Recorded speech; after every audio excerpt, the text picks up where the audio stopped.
اعوذ باللہ من الشیطان الرجیم بسم اللہ الرحمن الرحیم۔ آپ کا نام مبارک سورہ انعام میں دوسرے انبیاء کرام کے ساتھ مرکوز ہے، جیسا کہ سورہ انعام میں ارشاد باری تعالیٰ ہے، اور اسماعیل کو، یسع کو، یونس کو اور لوط کو ہم نے ہر ایک کو تمام جہاں والوں پر فضیلت دی۔ سورہ سعد میں ارشاد ہے، اے نبی اسماعیل، یسع اور ذوالکفل کا بھی ذکر کیجیے، یہ سب بہترین لوگ تھے۔ حضرت حسن بصری رحمۃ اللہ سے روایت ہے، انہوں نے فرمایا، حضرت یسع علیہ السلام حضرت الیاس علیہ السلام کے بعد مبعوث ہوئے۔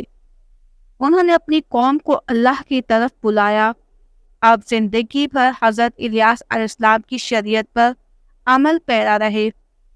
آپ کی وفات کے بعد قوم میں برائیاں پھیل گئیں، بد کردار لوگوں کو اقتدار مل گیا، سرکش افراد کی تعداد میں اضافہ ہو گیا، جنہوں نے انبیاء کرام کو شہید کیا، اور ان میں ایک سرکش اور باغی بادشاہ بھی تھا۔ کہا جاتا ہے کہ اسی بادشاہ کی ذمہ داری حضرت ذوالکفل نے لی تھی کہ اگر وہ توبہ کر لے تو وہ جنت میں داخل ہو جائے گا۔ اسی مناسبت سے حضرت ذوالکفل کو ذوالکفل یعنی ذمہ داری اٹھانے والا کہا جاتا ہے۔ حافظ ابن عساکر نے آپ کا نسب نامہ اس طرح بیان کیا ہے، یسع بن عدی بن شوتلم بن افراہیم بن یوسف بن یعقوب بن اسحاق بن ابراہیم خلیل اللہ علیہ السلام۔ بعض علماء نے انہیں حضرت الیاس علیہ السلام کا چچا زاد قرار دیا ہے۔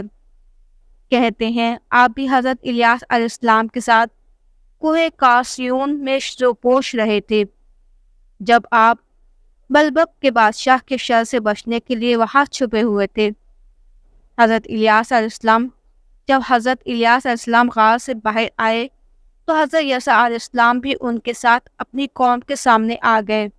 پھر جب حضرت الیاس علیہ السلام کو اٹھا لیا گیا تو حضرت یسع علیہ السلام آپ کی جگہ نبوت کا شرف پا کر قوم کی رہنمائی کرنے لگے۔ مورخین فرماتے ہیں جب بنی اسرائیل نے بڑے بڑے گناہوں کا ارتکاب کیا، حتیٰ کہ انبیاء کرام علیہ السلام کو شہید بھی کیا، تو اللہ تعالیٰ نے ان پر ظالم بادشاہ مسلط کر دیے۔ بنی اسرائیل جب دشمنوں سے جنگ کرتے تھے تو اپنے ساتھ تابوت سکینہ رکھتے تھے، جس میں حضرت موسیٰ علیہ السلام اور حضرت ہارون علیہ السلام کے تبرکات تھے۔ ان کی برکت سے فتح ہو جاتی تھی۔ پھر اللہ تعالیٰ نے ان کے جرائم کی وجہ سے دشمنوں کو ان پر مسلط کر دیا۔ غزوہ اور اسقلان کے باشندوں سے جنگ کے دوران ان سے تابوت سکینہ چھن گیا اور ان کا بادشاہ اسی غم میں مر گیا، اور بنی اسرائیل بھیڑوں کے اس گلے کی طرح رہ گئے جس کا کوئی نگہبان نہ ہو۔ تب اللہ تعالیٰ نے شمائیل علیہ السلام کو مبعوث فرمایا۔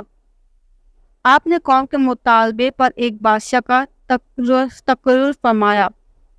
اس کی تفصیل انشاءاللہ آگے کی ویڈیوز میں بیان کی جائے گی۔ امام ابن جریر رحمۃ اللہ کے قول کے مطابق حضرت یوش بن نون علیہ السلام کی وفات سے شمائیل علیہ السلام کی بعثت تک 460 سال کی مدت گزری۔